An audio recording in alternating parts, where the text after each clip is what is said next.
continuing our discussion on life and death. So what happens when a person dies? Three things happen. The physical body perishes. Okay, person is dead. That body now becomes technically useless. It cannot do internal functions. It cannot breathe. It cannot digest food. It cannot move. It cannot take actions.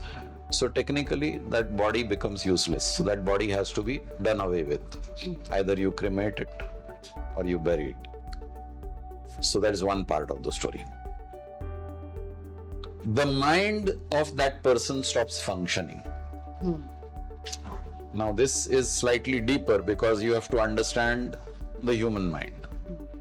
And human mind essentially is the conscious mind and the subconscious mind. Now when you are dead, you are not conscious. So the conscious mind has perished. The sense organs have perished. The eyes cannot see, the ears cannot hear, the nose cannot smell, the tongue cannot taste, the skin cannot feel. So all these sensations have perished along with the body. The awareness factor has perished, the conscious mind has perished. Now the more difficult part for people to understand is what happens to the subconscious mind. Subconscious mind transits. Yeah. And let's hold it at that, because your next question, I can see it in your eyes. Where does it go? So let's hold that part. The subconscious mind transits. And the third thing that happens is the energy that was holding your body intact, holding your personality, holding your identity, that energy factor has deserted the body. It has escaped. Again, your next question will be, where has it gone? So we'll come to that. So let's look at the dead body. The energy component has gone. The subconscious component has gone. What has perished is the physical component and the conscious mind, the awareness part. Those two things have perished. Now let's address, your question was what happens at the time of death. Yeah. So these things happen at the time of death. You could add another question to it. What does a person feel at the time of dying? How does it matter? I'm feeling relieved कि मैं मर रहा हूँ, अभी तकलीफ से दूर हो गया. Okay, that could be an individual thought. Somebody else might feel, oh my God, I'm missing an opportunity. मेरे chances खत्म हो गए. So different people will have different thoughts depending on the point of death, the type of death, the cause of death, so on and so forth. And since I have not experienced death, I'm not qualified to answer this question. Okay. And that is momentary. Because death happens in a moment. Abhi hai, abhi nahi hai. So that feeling is momentary. So let's not address what happens to a person when he dies. What does he feel? It can vary from individual to individual, as varied as the thumbprint. Now let's take these two components, the energy component and the subconscious mind. If I tell you that they go as a courier package, the energy component and the subconscious mind go as a bundle. What kind of bundle is this? It's not possible for you to perceive this bundle with your sense organs. Nobody can see, nobody can hear, nobody can smell, nobody can touch, nobody can taste this bundle which has left the body. But it's there. In what form? It's there in vibration form. Right. But the vibration is not free. This vibration is bound by an invisible boundary, and this boundary is the subconscious mind. Okay.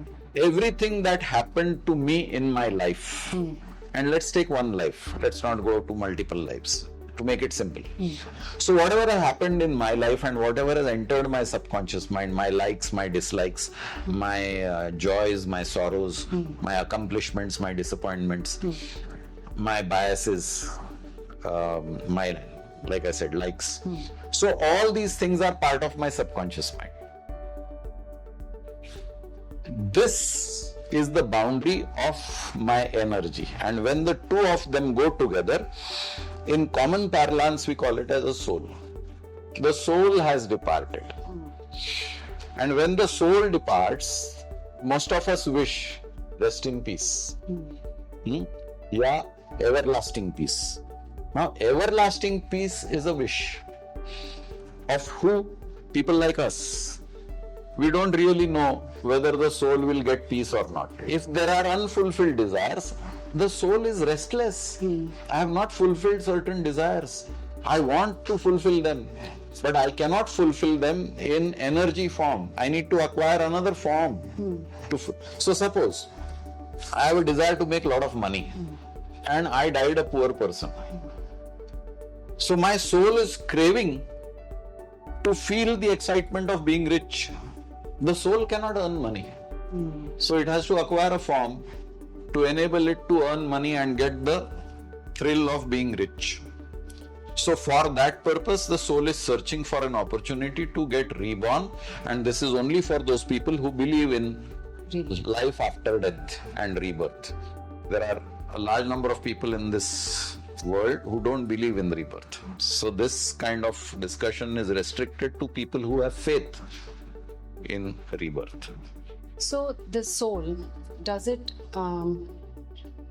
so when it comes out from the body, as you said, the energy in the subconscious mind and this soul, does it move around the body or is it around the body? How does it move on? It is natural. It is natural for anybody who is leaving something you are attached to for such a long time to get attracted to that same place. Look at the newlywed girl. She goes to her sasural, but the pull of the Maika, if the Maika has been a happy place, makes the girl tend to come to the Maika more often, depending on the freedom she gets at her sasural or the restrictions that are there and so. But there is an attraction. Over a number of years, that attraction starts diminishing. The same girl who was saying mummy, mummy, mummy, mummy 10 times a day, now probably talks of mummy on certain occasions, Diwali, some festival or birthdays or anniversaries. And even that diminishes. Then it reduces to only phone calls.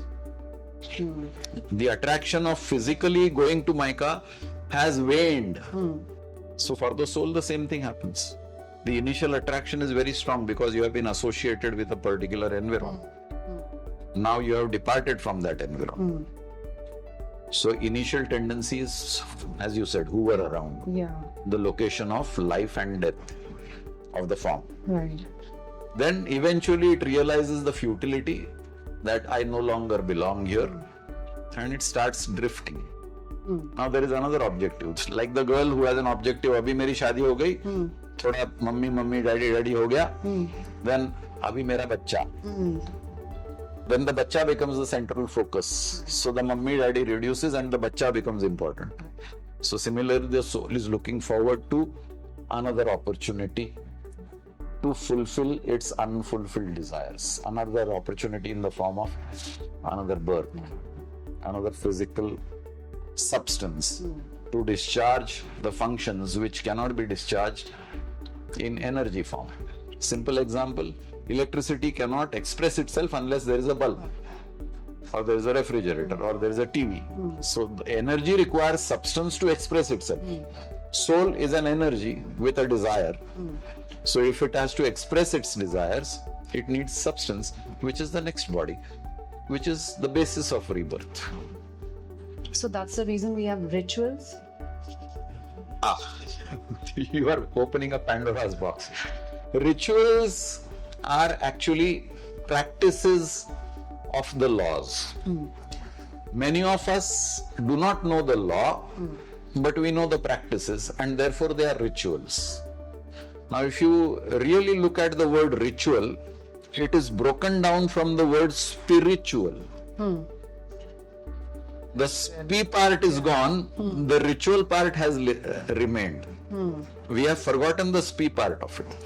So what is spiritual about the ritual is unknown. So if you take various religions, and various religions have various rituals. I'm not commenting on the religions, I'm commenting on rituals. Like say in my religion, I was taught Keshvaya Namaha, Narayana Namaha, Madhavaya Namaha, Govindaya Namaha. This is a ritual. What is the spiritual content of this? Nobody told me. How did this come into existence? What is the historical genesis of this ritual? Nobody told me. So though there might be a deeper inner underlying meaning behind this ritual, I don't know the genesis. Right. And probably if you explore different religions, you will find they are also very ritualistic. Right. Do certain things on certain days. Right. Why are you doing that? Don't know. Why are you going on a particular day of a week to a place of worship? I don't know. This is there in the custom. This day of the week I must go to place of worship. Why this day? Why not any other day? I don't know. My parents didn't tell me. So when you talk of rituals, you have to be careful. Are you doing it mechanically or are you doing it with understanding? The understanding is missing. No.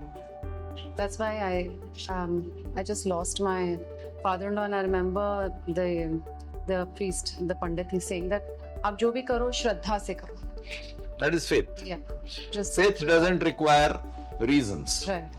Faith is blind. Right. Belief requires a reason. I believe in you because you have never deceived. You have always been honest. So I believe. I don't believe somebody else because that person has deceived. That person has been dishonest. So belief has a reason as a background. Faith doesn't require reasons. It is. Why? I don't know. I feel. Sometimes you have faith in people and then they cheat you and then you feel miserable. I had so much faith in you. How did you cheat me? I'm terribly hurt. I'm terribly sorry. Because that faith had no reason, that it had no background. You just decided. I liked your face, I trusted you. Then I discovered that you are not trustworthy. So faith doesn't have reasons, beliefs have reasons. And I happened to read few chapters of Garud Purana, and where they've described and how the soul undergoes so much of suffering. So does it actually happen? Does the soul undergo a lot of suffering?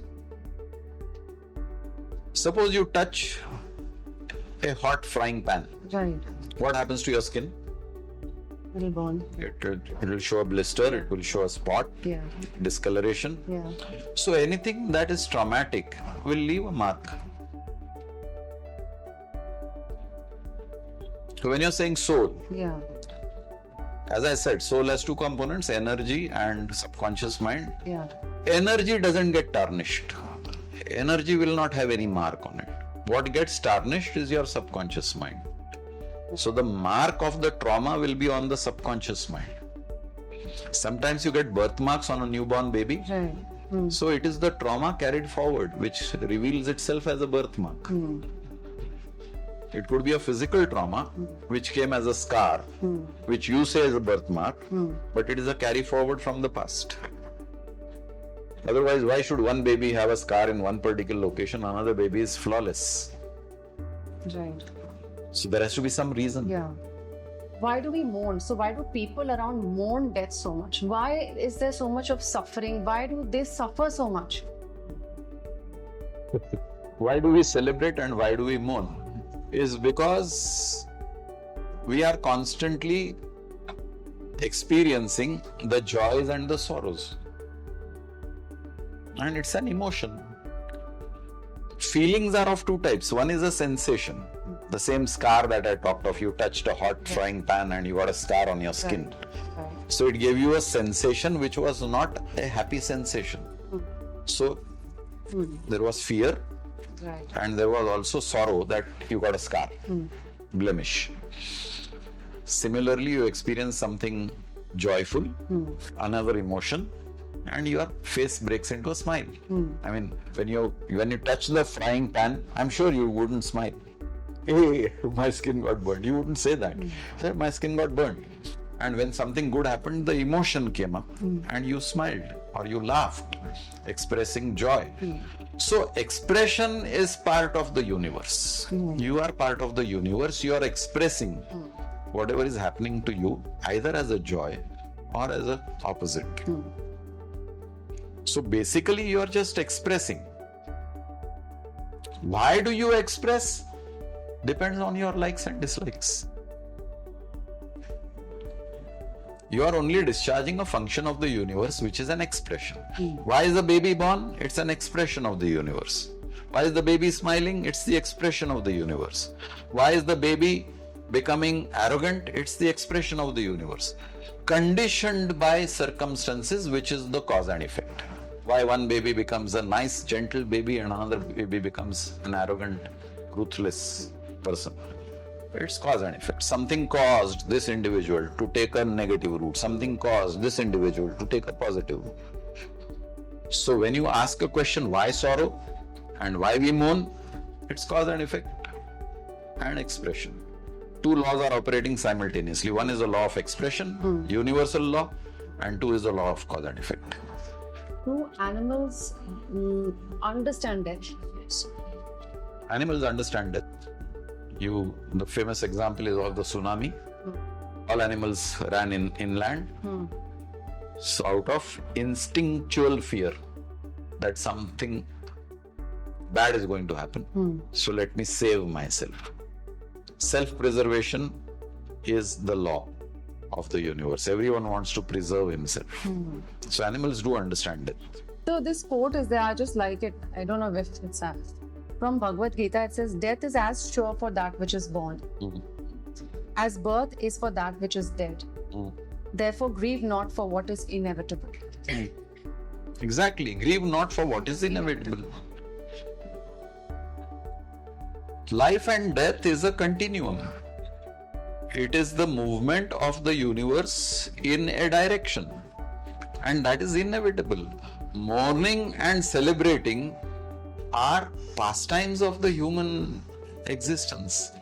We like to feel both the emotions, and only when we are mourning, we understand the value of celebration, and only when we are celebrating, we understand the depth of sorrow. So these are purely human enterprises. How much value to give to it? If you are in the acting profession, you'll give a lot of value to emotions, because you have to emote on screen or on the stage. But if you are not in the acting profession, and if you are living life, it varies from individual to individual. Some people are highly emotional, some people are sthita pragya, unmoved by circumstances. You choose what you want to be. It's your life.